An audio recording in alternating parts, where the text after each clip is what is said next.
நான் உங்கள் கன்னியாகுமரி குட்டி மாப்பிள்ளை. இப்போ பார்த்தீங்கன்னா ஒரு சோகமான விஷயம் என்ன பார்த்தீங்கன்னா, நம்ம ராகுல் அண்ணன் இறந்துட்டாங்க. ஒரு பைக் ஆக்சிடெண்ட்டில். இப்போ தான் ஒரு நியூஸ் பரவிட்டு வருது. எல்லா யூடியூப் சேனல்லையும் வீடியோ போட்டுட்ருக்காங்க. நான் தமிழ் 360ன்னு ஒரு யூடியூப் சேனல் தான் இப்போ பார்த்து தான் நான் வீடியோ எடுத்து போடுறேன். இது பொய்யான தகவல் இல்லை, உண்மையான இதுதான். அந்த அண்ணன் கஷ்டப்பட்டு வீடியோலாம் போட்டு பெரிய லெவலில் வந்துட்டு இருந்தாங்க. வந்துட்டுருக்க நேரத்தில் இப்படி ஒரு சம்பவம் நடந்து போச்சு. ஒரு பைக் ஆக்சிடெண்ட்டு. என்ன நடக்கும்னு இப்போ ஒன்றுமே சொல்ல முடியாது. கண் இமைக்கிற நேரத்தில் யார் உயிர் போகுதுன்னு தெரில. ரொம்ப கவலையாக இருக்குது அந்த அண்ணன் இறந்ததுக்கு. இனிமேலாவது எல்லோரும் பைக் ஓட்டுறவங்க கொஞ்சம் பார்த்து ஓட்டுங்க.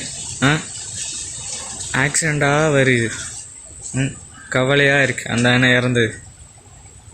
சரியா அண்ணா, கண்டிப்பாக உங்களுக்கு நான் ப்ரேயர் பண்ணிக்கிறேன். சரியா?